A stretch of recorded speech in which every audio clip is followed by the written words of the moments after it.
You got it. Cool. Okay. Let's see what we got here.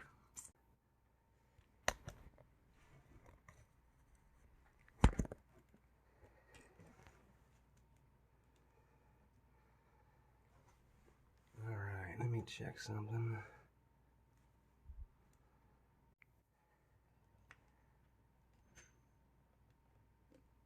All right, dude. Ready to roll? Yeah. So, all right, man. So, we'll give it a few minutes. People will probably be joining the thing here soon. Really? Yeah, hopefully so. I've never done one of these before, so I don't know how it goes off. So this is my first live video podcast. I did one okay. with Fitch, and I did one with my parents. This was like a year and a half ago, and I wanted to do video too, you know, just to kind of get an idea. It's just, you can watch it or you can listen to it. So let's just start out with what Wes Hale is doing now. What is, you got, you got HSMX, which is Hailstorm MX. Where did you come up with this? What was the first initial thought for getting this school going? You know, to be honest, I helped a couple kids out back in Sterling, and they basically asked if I would do some lessons with them and stuff, and I was like, okay, I'll take what I learned and kind of try to instill it into you, instill it into others, and then yeah, it was kind of crazy. The Steve family basically put together 2 flyers and did a 2-day weekend camp, and it just kind of took off from there. Really? Yeah, and then the nickname, the Hailstorm, was my football coach called me Hailstorm because my last name's Hale. Yeah. Hailstorm, right? And that just kind of flows so good, man. right? Yeah. So works thought it was a cool name, and I was just like, hey, let's just flow with that. And then, you know, as I grew with more students and stuff, I kind of put it out there. I did most of my training in Colorado, which hence HSMX Colorado. Yeah. But it basically stands for Hailstorm Motocross training. Yeah. I remember when we used to ride Suzukis, you remember you'd buy a Suzuki and you'd get to go to like a 1-day Tony D school. Yep, the Suzuki camp. Yep. Yeah. I remember. So there's no, you know, for people just getting into this sport around here, there's nothing, there's not too many people know about the motocross schools like yours. Right. Or we have other people around here, Rob and Mondi, you got Gifford. There's several coaches that are really good around here. But what I try to do where I work at Sun Enterprises is, you know, when I have a new customer come in and they're looking at a dirt bike, I direct them towards you. You know, what I tell them is I say, hey, look, you know, if you're learning to ride, there's a place just 10 minutes up the road. I got a friend of mine that he has his own school. He can teach you to learn how to ride. So, you know, trying to get to collaborate, you know, getting people to understand that there's good teaching out there to get these kids out there. I think this is great, man. You know, I mean, I thought when you got this going, when I first heard about this, I was like, wow, that's pretty cool. You know, you have a couple of RMXA championships under your belt, and so you somewhat have a little bit of a background to stand on to make something like this. Kind of, sort of, yeah. Yeah, kind of. I mean, in a way, you do. I mean, you know, I've filmed your school before. You know, and you can see how you teach and stuff like that. So well, and I don't PR myself as much as I should, like a lot of these other rider coaches do. Yeah. I kind of try to let my students do the talking for me. Yeah. And you know, at the beginning, if we start at the beginning of the year, usually they're on the podium at the end of the year. Yeah, man. So, but now you got a pretty good group that comes by Friday nights. Yeah, right? So I do lessons. I'm on Friday nights, and yeah, there's some days it'll be 5 people, then the other days it'll be like 25 people. Right. You know, so no, it's pretty good. I got a good following. I got some great students. The cool thing is they got great parents as well. Yeah. So it's just, you know, we've been doing this for so many years, and it's just, you know, I've never lost the passion, even though I've been through, you know, the meat grinder with that injuries and stuff. I still enjoy doing it for sure. Okay. So let's go back in the time machine a little bit. Okay. Where did 2 wheels come into play in your life? You know, I would say right around like 8 years old. I had a couple buddies with 50s and stuff. Yeah. I had a buddy that lived right around the corner over here that had a 50, and we weren't supposed to ride it without supervision. And come summertime, we would ride it because we didn't have supervision. And it was kind of weird. You know, I was always like BMX. I always liked two-wheel bikes and stuff. But I saw a motocross race and a supercross race on TV. And like ever since like 8, 9 years old, I was like, man, I want to do that. That's so cool. And then when I turned 13, you know, I ended up picking up dog poop, cleaning weeds, you know, taking trash and stuff out and making some money. And one of my brother's buddies, his dad was like a collector of machines, right? So he had like 100 dirt bikes in the back. And he's like, give me $100, I'll get this one for you running. So we got it running. Took it home, rode the crap out of it, and then it broke down. And then my dad tried to get it fixed. We took it to his shop, and they just kind of stuck it over in the corner. Why? Because it was an old bike. Yeah. It was like a 1979, 90 Yamaha or something like that. But we went in there and we grabbed that thing, finally took it. My next door neighbor at the time knew how to work on stuff, so he's like, just bring it over, I'll fix it. So we fixed it, and I put like, you know, $50 into it, and I turned around and sold it for $200. Well, all my other buddies that were riding around here, they had little rat rods, is what we call them. You know, dirt bikes and stuff. Well, all of a sudden they got rid of their rat rods and actually got real dirt bikes. You know, like CR80s, KX80s. And we didn't have the 85s back then yet. So, so my buddy had a CR80 1984, and he's like, man, you gotta ride this thing. You should try to look into getting one. And literally, I found one up the street for $1,000. I told my mom, "Hey man, I'll get them to drop it." So they dropped it to $800. I gave my mom $2, you know, and then because I sold mine for $200, and then my mom paid $600 for it. And what was cool is like the guy had gear and stuff. It was like one of those things where his kid got on there. Rode it once or twice, didn't like it, and it sat in the garage. So this dude was like, oh yeah, I take all the gear and stuff. So I kind of had gear and stuff. I was like, no way. And then that's when one of my buddies, which still lives around the corner from me, he was just like, dude, you got to get into racing. You got to come out to one of these races. Well, I didn't have any way to get my bike there, so they toted it out there for me. And Erie was one of my first races, right, the IMI. And then I was scared shitless, about to cry on the start. I think I actually did cry on the starting gate. And I took off with I let everybody take off, and then I took off after them. Well, I went from like 40th up to like 15th. Just passing people. My dad was like, well, just think if you actually started with everybody. Right? So I started with everybody. Was still a little freaked out, and I ended up like 12th or 13th. You know, and then I ended up beating my buddy and his brother. So, so we ended up selling that bike, and we got a Kawasaki, you know, because that bike was kind of prehistoric. We went up to like a 1990 Cowie, and better braking, better handling, better suspension. Remember Nick Walston? That's Nick Ralston. Yeah, he was that fast dude. We went out to Watkins one weekend, and my dad was like, "Yo, you're gonna test ride this bike. If you like it, we're taking it home." It's like, no way. So, you know, me and Nick became friends and everything. We bought that bike, literally took it to a race, blew it up, and then IMI, right, started sponsoring us.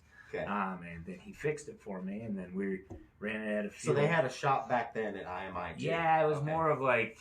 I mean, because I remember there wasn't a building. There was a dock. It is now. There was a dock, and they had trailers set up all the way around. They had bits and pieces of machinery in each one. But yeah, that's like how Brad started. You know, IMI started taking care of us and everything. And they fixed that Cowie again. I ended up blowing it up again. And then literally my dad took off. He goes, I'll be back. I got to go get parts. And literally he went down to, I think it was Faye Myers at the time. And bought a Suzuki 80. So I'm sitting in the parking lot for like 3 or 4 hours, right? And like, dude, he left me. Right? And sure enough, he shows up with this friggin' brand new Suzuki. I'm like, no way. So that was like a Friday, I think. So I practiced Friday afternoon, and then a little bit on Saturday, and then we had the race on Sunday. You know, and this was before we had open practices on Saturday. Right. And sure enough, I pulled the whole shot and checked out, won the moto by 45 seconds, and there, just started doing that. Yeah, I just took off. What was your mom and dad's thoughts on? Were they totally into it? Were they cool? Were they supportive? Or were they like, oh my god? My dad, he was like, all right, son, you have footballs, basketballs, soccer balls. You got all this other stuff that's collected dust. That's all we need is another thing that costs more money to collect dust. So are we serious about this? Yeah.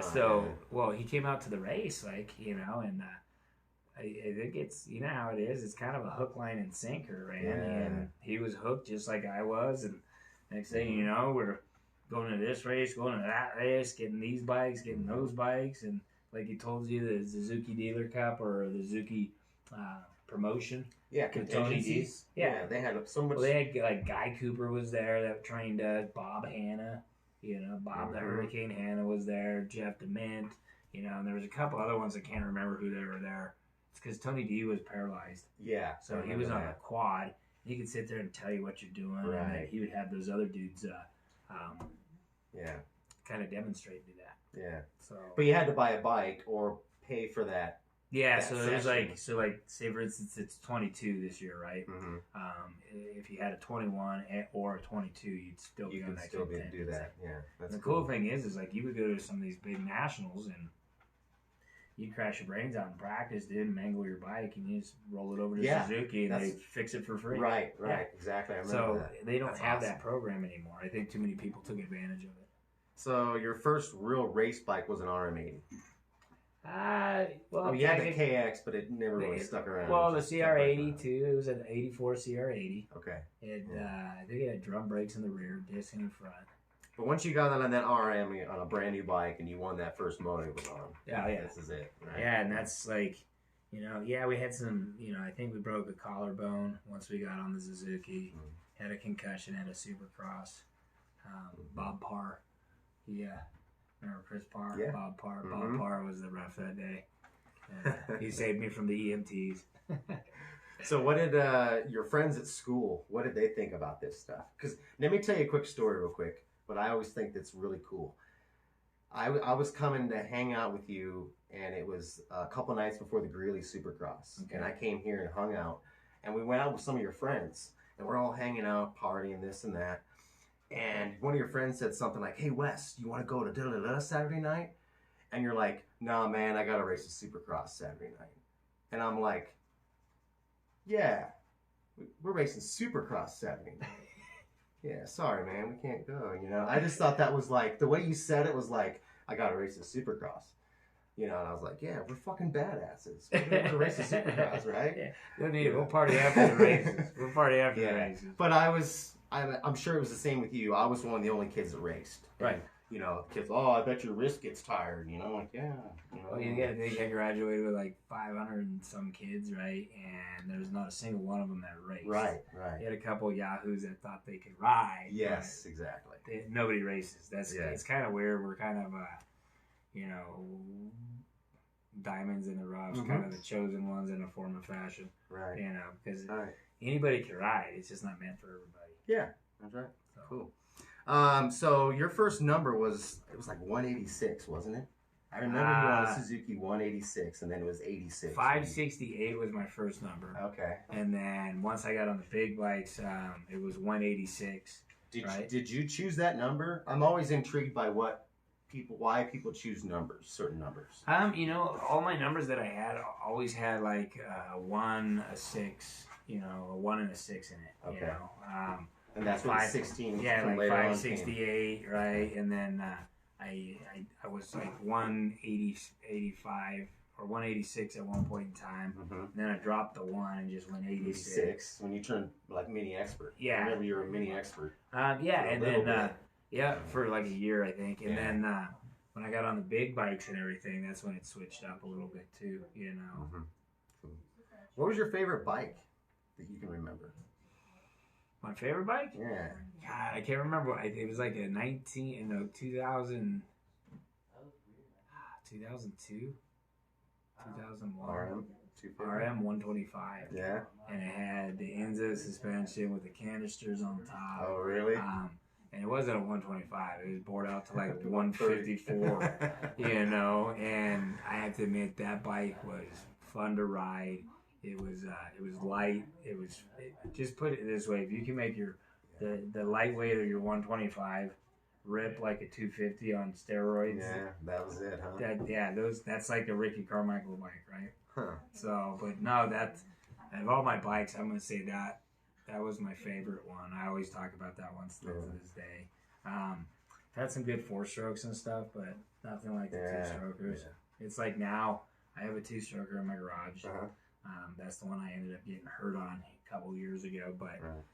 I went from the 450 to the 2-stroke 250, and I was just like, "Hey, wow, that's so much funner." We grew up on 2-strokes. Yeah, I'm a hardcore 2-stroke guy too, man. Oh man, so I forgot how much fun they were riding. It's not like the 450s aren't fun either. Yeah, but and when you see somebody on a 2-stroke and they're riding it good, you can tell just by the sound that they're hauling ass. Yeah, you don't even need to look, dude. And that's the thing is like I can like. When I'm working out at the track, and Caleb's out there riding, I can't actually physically go out and watch him. I can hear him. So he's got a distinct sound on a 2-stroke. He's got a distinct sound on a 450 and on a 250. Yeah, you can tell his riding style by his RPM. Well, it's funny because like some dudes in the shop's like, "Dude, that dude's ripping." I'm like, "Yeah, that's Caleb. That's Caleb." So. That's awesome. Was there a period of time that you thought about quitting for a while and doing something else, or did you quit for a while? So I've never actually taken a hiatus. I quit for 5 or 6 years and was away from the sport for a while, and then I came back and raced again. But you seem to race every single year. Yeah, and to be honest, that was a lot of my downfall, to be honest, because I never, when you're going into those national levels, you want to come in at 100%. Yeah. Well, I was coming in like 60, 70%, thinking, hey, I got enough raw talent that I can take care of this. I can adjust to it. Right. And I kind of thought about it wrong, and that's where I should, that's where I tell my students now, like, hey, it's better to pack up, quit for a little bit, come back and come back, right. Clear your mind, go do some other things and everything, right. If you get burnt out. Because, you think about it, the path that a rider takes, by the time they're 17 or 18, they should be a local pro if they're really good. Right. Right. But, everybody's different. What's crazy is that was when it was back when you and I, we had A, B, and C class. Right, exactly. So now they have all these different classes, and remember how they had the red plate class? Yes. The non-pros were racing with the pros, but the pros wanted their money, and the promoters wanted their money. Right. Well, Howie Short became the referee the next year, or became the president the next season, and actually pushed the red class through. Which, if I would have stayed in that class, I think I would have gotten faster because it's your amateur status, but you're getting to run with the pros. Right. And we didn't have like the opportunities that all these kids have today. Right. Right. How many races did we didn't even think about going to Texas? No, we didn't. Ponca City once a year. That was our woo, woo, woo. Exactly. Yeah. Dude, like I went to Ponca one time in 1994 with you guys, right. And so that's my sole memory of that place, right? And so when I think of you and I think of your parents, I think of Ponca 1994, right? So that's one of the subjects on here too. But let's talk about. I guess we can do 1994, the Pikes Peak Supercross, or I thought it was the Pikes Peak Supercross. You say it's the Adams County one with the water balloon incident. Yeah. So we were playing with water balloons with Chris Parr, right, and a water balloon launcher. Yeah. And I think one of us ended up hitting somebody in the face, or somebody got hit. Our parents came up to us and basically took it out of our hands, like, "What are you guys doing? Get the hell out of here!" Right. So we ended up going to the track. I remember walking the track, and we're checking stuff out. Next thing I know, there's like water balloons flying in the middle of the stadium. Our parents were launching them. They took the thing away from us, and they were playing with it, launching stuff into the stadium where we were checking the track out. So that was pretty cool.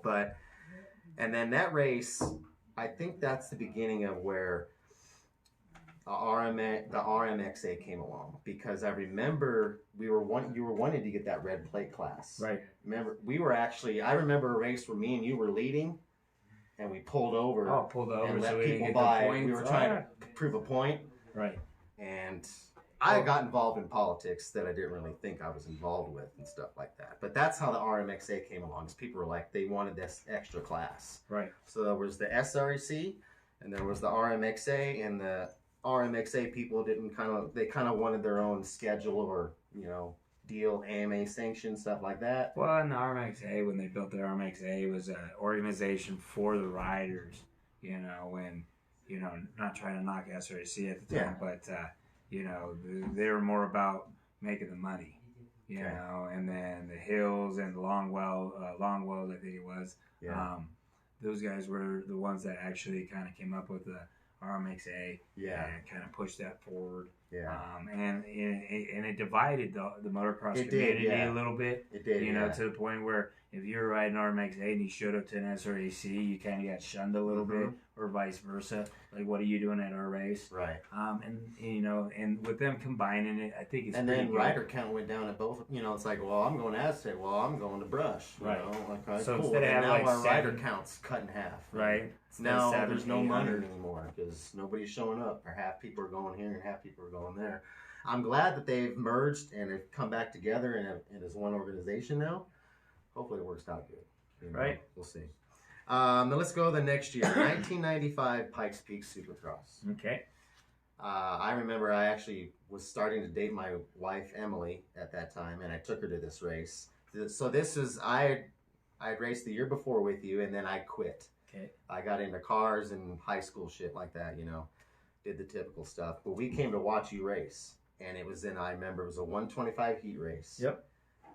You were running top 5, whatever, yep. But you came over the triple jump, and dude, like this, you just nosed straight into the face, the third one, and snapped both your wrists right in front of us. Oh yeah, I still got there it is. The nice skin grafts and scars. You don't see that too many. No. So they had to didn't they have to take some meat from your hip too? They took 3 1 inch wide, foot long strips off my thigh. So they were trying to close me together. So I had like 9 surgeries. I was in the hospital for like 14 days. They had me heavily sedated. But like after 9 days, they had to close me up. Otherwise, I'd get gangrene. So that's when they took the 3 1 inch foot long strips off, put them there. And then they're called external fixators. So you get screws that go through here, then right through here, and they kind of come across the bar. Did you have them on both hands? Yeah, I had them on both. So your dad had to wipe your ass. I don't think. Dad, did you wipe my ass? I'm not sure. Mom did all that. Yeah, I was gonna say. I think Mom did that. Yeah. But man, that had to be. I mean, was that your worst injury ever? I mean, and didn't you come back the next year and break your leg? I broke my knee and my foot. God. So like, that happened in '95, and then '96 was like a rebuild year. Let's learn how to use your fingers, because I really learned how to use my fingers and write and stuff again. A lot of people didn't know anything about that too. And compartment syndrome, it was like 1 in a million in one arm, 1 in a trillion in both arms. So it was kind of a freak accident. Try to remember. I'm sorry, I kind of lost track what we were talking there. I mean, I had to be the most. I mean, trauma. I mean, just not being able to use your hands. Yeah, and I had to adapt and overcome and stuff. But one of my first questions was to my doctor, is like, "Will I be able to ride again?" And he's like, "Yeah, if that's what you want to do." Cool. But it traumatized me pretty good. Like I said, I was in 9 surgeries, closed me up after 9 days, but I was in the hospital for 14. When they sent me home, I was so drugged up. Like, I hallucinated. I thought I ran over a kid in a car. It was kind of freaky. Still to this day, kind of weirds me out a little bit, but I know it's fake, but it seemed so real at the time. Yeah. And I couldn't even turn a doorknob or even get out of my bedroom, dude, if you shut me in my bedroom. So, so like nowadays, like when they ask me if I want pain pills, or I'm like, I'm good, dude. Like I'll suffer through a little bit, but so that happened then, and then in 95, 97 was like, it was a concussion year. I think I had like 10 concussions that year. It was pretty bad. So you talk about wanting to quit. I literally wanted to I'm done. Yeah. You know. You didn't race Supercross anymore after that, did you? No, I did. Oh, you know, okay. just not as aggressive on it. You know, a little bit here and there. And the Pikes Peak race was usually, I mean, it was legit jumps. Right. I mean, they had guys build a legit track there. It was actual 64-foot triple jumps. I mean, to pretty much to scale what you see on TV compared to like some Supercrosses that they hold at the arena crosses. The jumps are scaled down for everybody, it seems like. But the Pikes Peak one, I mean, it's a show, right? You know, so they make the track spectacular. You know, well, and I remember like it was crazy. Like I remember eating it off that jump and then just laying there for a second, and I see Jason Carnes, right? He jumps and he lands right next, like this far from my head. Me and him had eye contact. We still talk about it to this day. Didn't you jump over you jumped over, didn't you, onto the track? I like freaked out and wanted to you jump were right on there. I was in the stands watching. I like got up, ran. I was just I was. Well, like you remember the EMTs? Hysterical. I was like, Jesus They Christ. think I got the compartment syndrome when the EMTs cinched me down.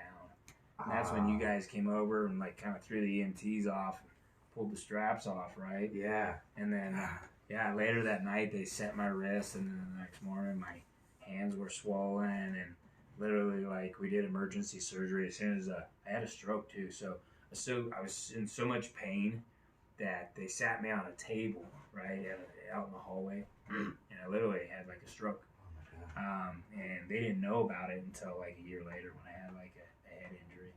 Yeah, so it was kind of crazy. So so 97 was like a rebuild year, concussion, right? And then I was about to give up, and then I went to school in Greeley at UNC, and I was training every day, going to the gym, and then I'd meet my dad 3 days a week for riding, Berthoud, Milliken, and Erie, right? And sure enough, man, I won the #1 plates and stuff in '98. So it kind of like, okay, we're not gonna retire. We're gonna kind of pursue this and do something. And it's like Roxon's story, you know, coming back from that and just winning moto, whatever, like that. I mean, that has to feel. You had to feel. You just like beat your chest, like hell yeah. Well, it's just you put in like even some of these top dudes, you hear about them putting in so much time, effort, and work, know, and everything else you just push kind of aside, and that's that's what I had to do to get through it. I mean, it's kind of like with the injury that I'm stained with now, with breaking my neck and my heel in half.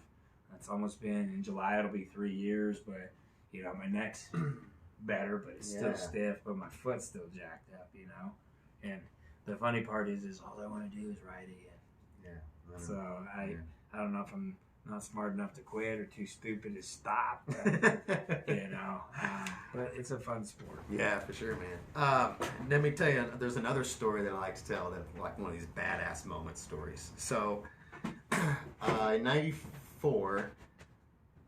It's basically when me and you met, and I think my mom and dad, we just happened to pit right next to you guys, and they hit it off, and that's how we became friends, right?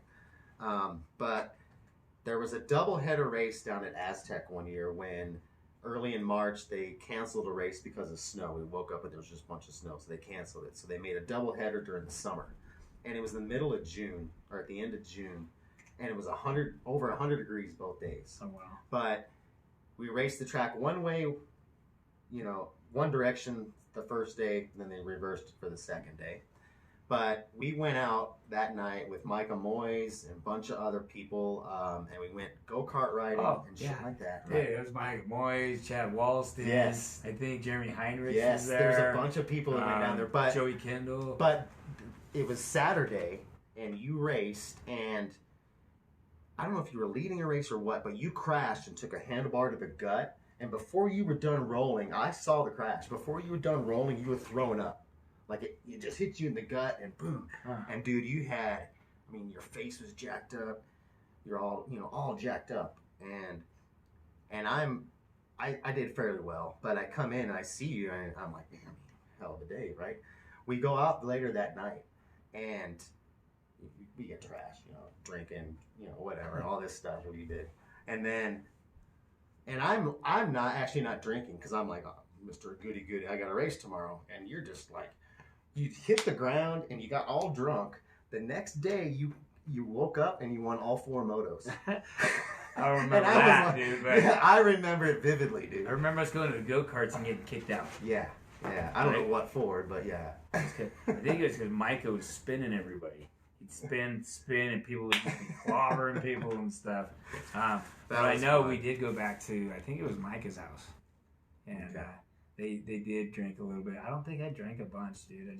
I'm a lightweight. Well, I just remember being like, oh, I can't drink. You know, I got a race tomorrow. It's going to be 100 degrees. And you didn't even finish the race. You crashed so hard, but then you went out that night and got trashed, you know. And I'm thinking, oh, I'm going to be okay for tomorrow. And I'm like, good luck to him, right? Right. But he woke up the next day and smoked everybody, you know. And I was like, damn, that's one of those badass moments, you know.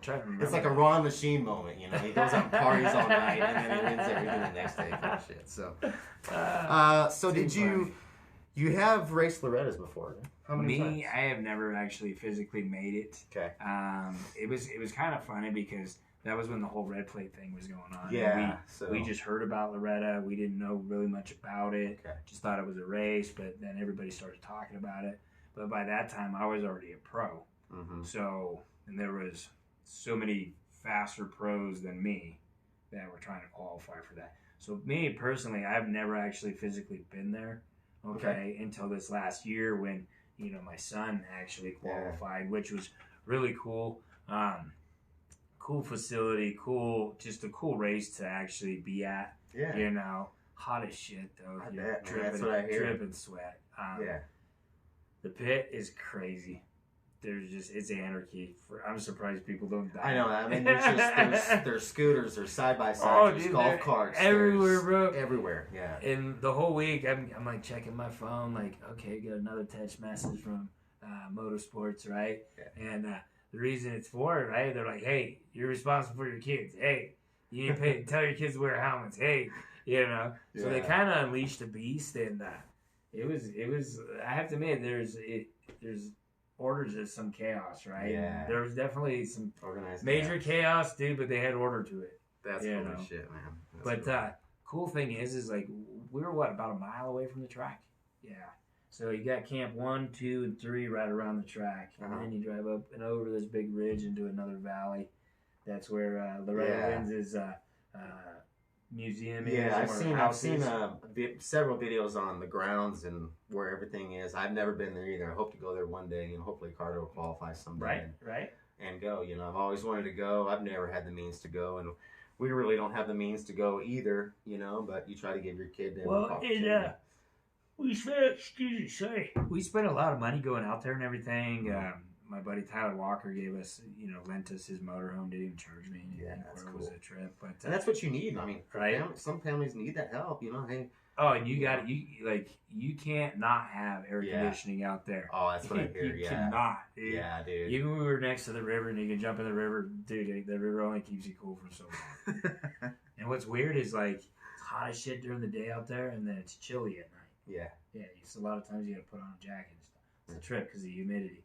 But where we parked, right, they had that big, huge flood down there. Mm-hmm. And, literally, we would have been under, 8 feet of water, 10 feet of water. There would have been millions of dollars lost and hundreds of lives lost. Oh, it'd have been a national disaster. God it didn't at that time. It still sucks what happened there. Right. No, going to Loretta, it's a cool experience. Now that we know what it's about, we'll definitely, instead of taking a motorhome, we'll just take truck and trailer and rent a motorhome. Yeah, because so many people just had their motorhomes pulled in, set up. Hey, you're good to go. It's kind of like when we were out at Ponca. Yeah, Kyle rented that motorhome, right? And was like, hey, dude, they're charging me $600 for the week, you guys. That's cool. And any damages, you guys are all throwing down $100. And you almost have to these days hook up with families and just make a big, just everybody pitch in one big thing. Right. So. Well, and that's why my parents are still moto junkies, dude. My dad's a moto junkie. Yeah. And he likes going to all the races and stuff too. So I'm trying to figure out what we can get to make it a little bit more pleasurable. Mm-hmm. I want to get a bigger truck. I want to get a bigger trailer. Mm-hmm. I want one of those trailers that has AC in it. It's pretty. I tell you what, it's pretty humbling. Just when I went to Ponca this year. And you see some of these. I mean, long story short, I actually traded a pickup truck for a motorhome. So in a way, I was actually had a motorhome given to me. Gotcha. Right. And then when I show up at this motorhome even to the local races. And I mean, I feel like this when I see some of these rigs out there, you know. Like, what do you do? How do you do it? Can you show me?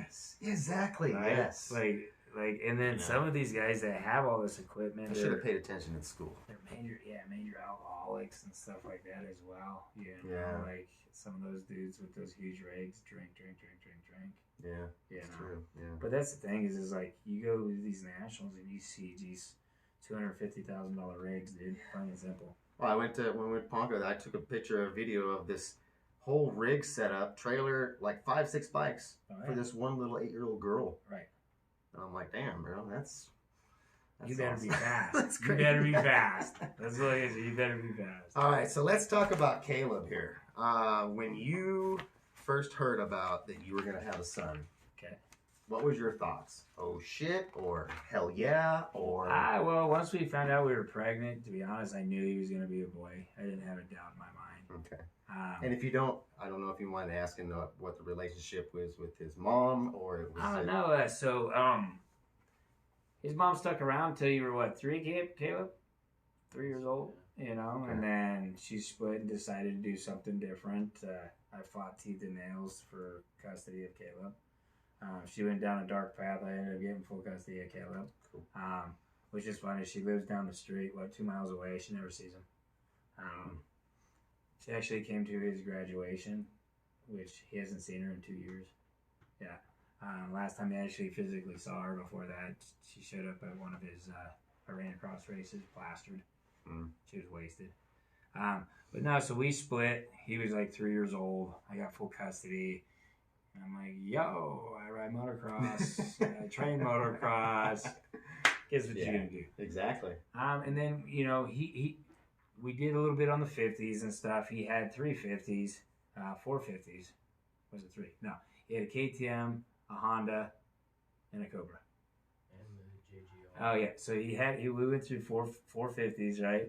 And he started riding at 3 years old, had the training wheels and everything. And then got rid of that and got a little Honda 50 and stuff. And then he started racing, and he liked it. There was one where this kid kicked his ass, dude. He got all upset and everything. And then the next race, Caleb just stomped him, dude. Nice. So it was kind of cool like that. And then, we went from that to the Cobras, and all of a sudden, he could have won championships on the Cobras. Yeah. But he just wanted to ride. Yeah. And that's where me being the dickhead moto dad, right, was pushing on him. Because his buddies were finishing top 10. So he wanted to be right there 10, 11 with his buddies, or ride with his buddies. And I should have just kind of let him play with that, dude. But it put a lot of pressure on him, put a lot of tension, almost at a point where we almost quit. And then I backed off. We got the 65. We backed off and everything. And he got a year under his belt in the 65s. And what was crazy is he took off on the 65s. And to be honest, we could have had a championship on the 65s. We could have had championships on the 85s. If he was into it or committed to it at that time. 85s and stuff, we had, a few motors blow up. And then we did a little bit of traveling and stuff as well. Okay. And that's what kept us out of that. But shit, I think he's been on the podium except for until last year. This last season is where he never got on the podium because I think we did 3 races. Yeah. Wow. The rest of the time we were in Texas, Oklahoma, Kansas, freaking Millville, Tennessee and stuff. So overall, that's kind of where he started off, and he's got a passion for it now too. And we just got back from Ponca, like you said, and we sold our bike, so he's kind of taking a hiatus. But he's waiting. He's kind of itching to get on his new bike, so we're just waiting for that. He's got some new threads and new helmets and stuff. So that time of year, fresh stuff coming along, huh? But then, it got to the point where we still knock heads, because I hold him up on this pedestal. And I should, because that's where he's at. Some of these, I'm very calculated with how I approach Carter, but these kids, you gotta push them. They're not gonna excel if you don't push them. Right. There's a limit, but they've got to be pushed and they've got to be told what they don't want to hear.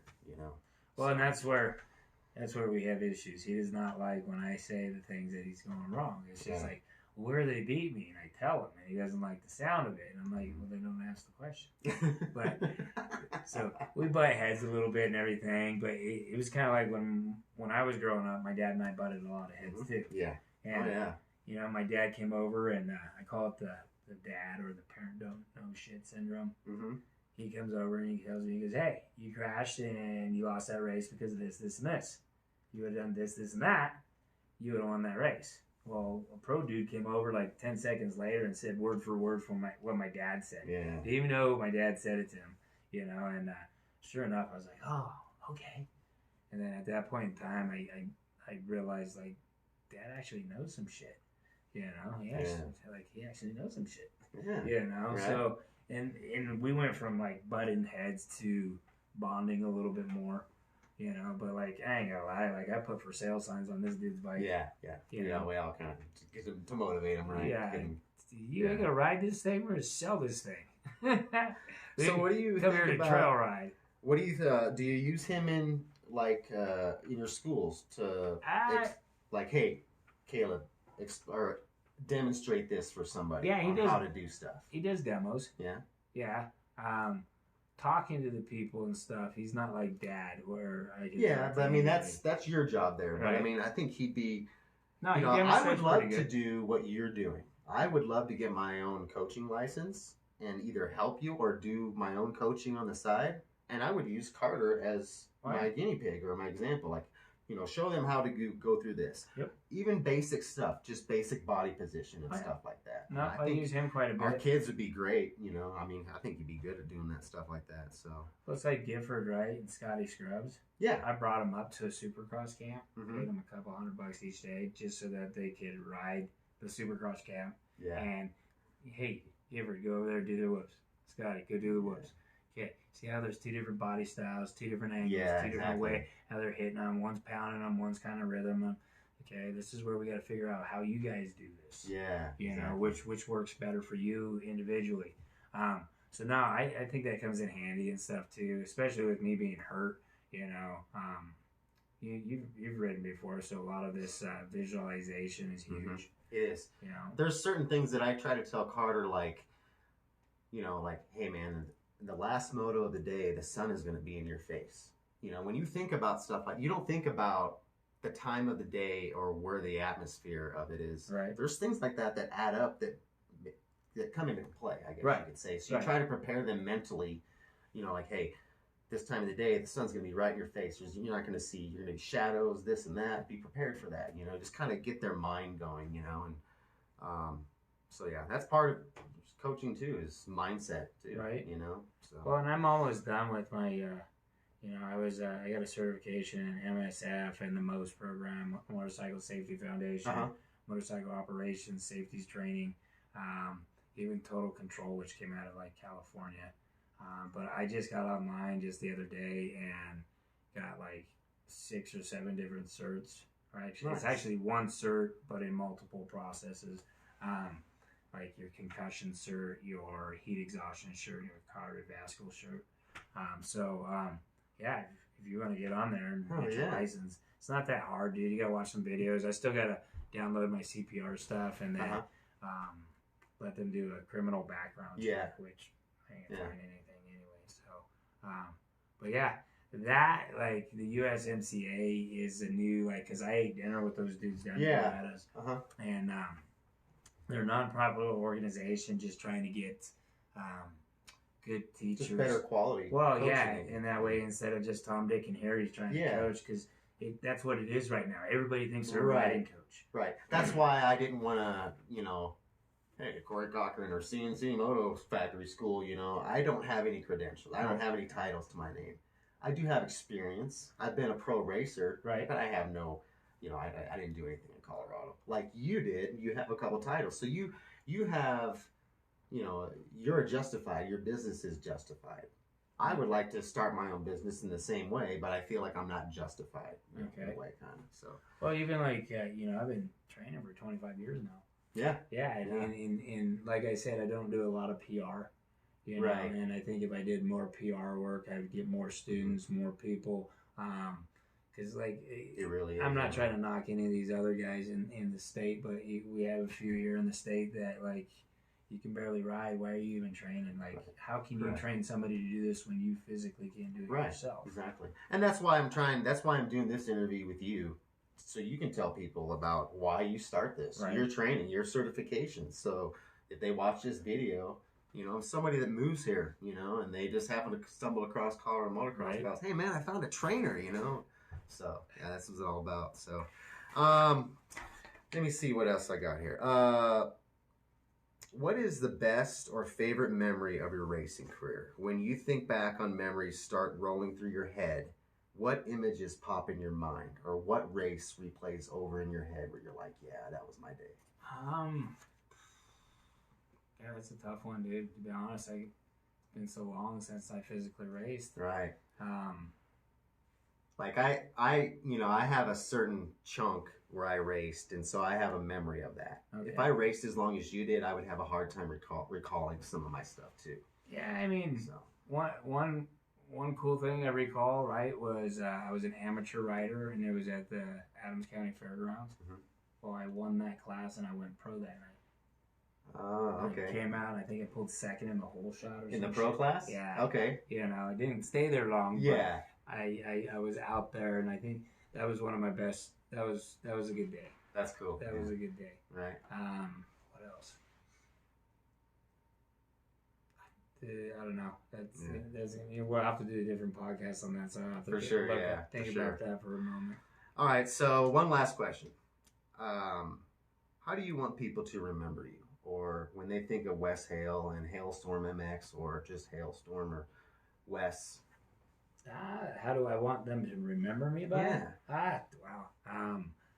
I would like to be remembered by, being a good motocrosser, you know, being a good motocross coach, mm-hmm. you know, just being a good guy, down to earth. You know, I'll give my shirt off the back to most of my motocrossers or to people in general. I hope when I leave, I've impacted this world with positive and goodness. I've been through the meat grinder, and I've had a lot of injuries. You know, I'm fighting one right now with my neck and my foot. Yeah. And I truly believe, like, whether you're getting training from me or somebody else, and they're doing it right, you know, you're gonna have good things. It's kind of like my son. He's been riding for, you know, since he was 3, and he's 18 now, and he's only had one broken bone. Yeah. 2 technically, but one was from a motorcycle accident. The other one was not. So the whole time I grew up racing, I didn't break a bone either. Right. Until I quit for 5 or 6 years. A friend of mine invited me to come out and ride his 125, and I broke my wrist. And it was the worst injury I ever had. Right. And so it's like, I tell people, I raced for 17 years and never broke a bone. I didn't race for 17 years, but I rode for 17 years. Right. Raced also, never broke a bone when I was racing. But I happened to just get back into it and went riding one time and broke my wrist. You know, so. Like never broken a bone. Who? Carmichael. Yeah. Oh, that's right. Yeah. He hasn't. Ricky's like, he's one of the lucky ones that never really broke shit. You know. And that's kind of one of the reasons why I became a rider instructor. You know, was I started off with a couple kids here and there, and then I built champions out of them, right? Yeah. And then next thing you know, like, I'm like, okay, I can do this, do that, you know. So one of the reasons I became a rider coach is so, with me being through that meat grinder and going through all that depths of pain and anguish and mental drama, if I could save 1 to 2 to 3 souls from not having to go through one less crash or something, and make a safer, smarter, longevity rider, you know, one that doesn't come off their machine, and if they do, it's a very small, minor little mistake, you know, where they can walk away from it. That's what I want to be known for. I don't want to be known for being famous or anything, because I'm not. But you know, I think I put a lot into this motocross community. And that's why you're my interview tonight. I appreciate that. There's people that make impact in this state of racing, in the community of motocross, and you're one of them. You know, I appreciate that. There's other people that I have in mind in the future. I plan to do long form podcasts like this with mostly some of the legends or the old school people from back in the day. But I also want to do new interviews with new people, at the races, it, just right? a 5 or 10 minute interview that I would do at the races every weekend. So Right. I want everybody to look out for that. I'll be approaching you at the races, and we'll do these little interviews. We're going to get to know families and stuff like that. So, well, Pretty thanks, cool. dude. I appreciate it, buddy. No, I appreciate you doing you. this. This And is we'll do really another one. awesome. Hell yeah. I think this is great for the motocross community. Yeah, I think for all you motocrossers and all you people coming into this community, it's a good thing to look at and stuff. Like he said, he took a hiatus. I have never actually had that luxury of taking a hiatus. But you know what? At the same time, I never really wanted to. Yeah. Just a lot of passion, a lot of love for the sport, even though it's crippled me and beat me up pretty bad. But you know what? I probably wouldn't change it for the world, man. That's right, man. So Cool, man. sweet. Thanks, I appreciate it. Thanks, everybody, for tuning in. And so if you missed it tonight, this will be up. I'm going to post this on the Facebook page. But I might take it down because I'm trying to get people to go to my Anchor podcast. For $4.99 a month, you can listen to all of the podcasts for free. Well, not for free, but you're unlimited to everything else. So if you're looking to listen to this, you got to pay a $4.99 fee. Help support my little side hustle. And we'll see you guys in the next one. Thanks again. Appreciate it. Go, man. Right on, dude. Cool. Let me see how this thing is. Oh. Nice. Yeah, that worked out good, dude. That was pretty cool, dude.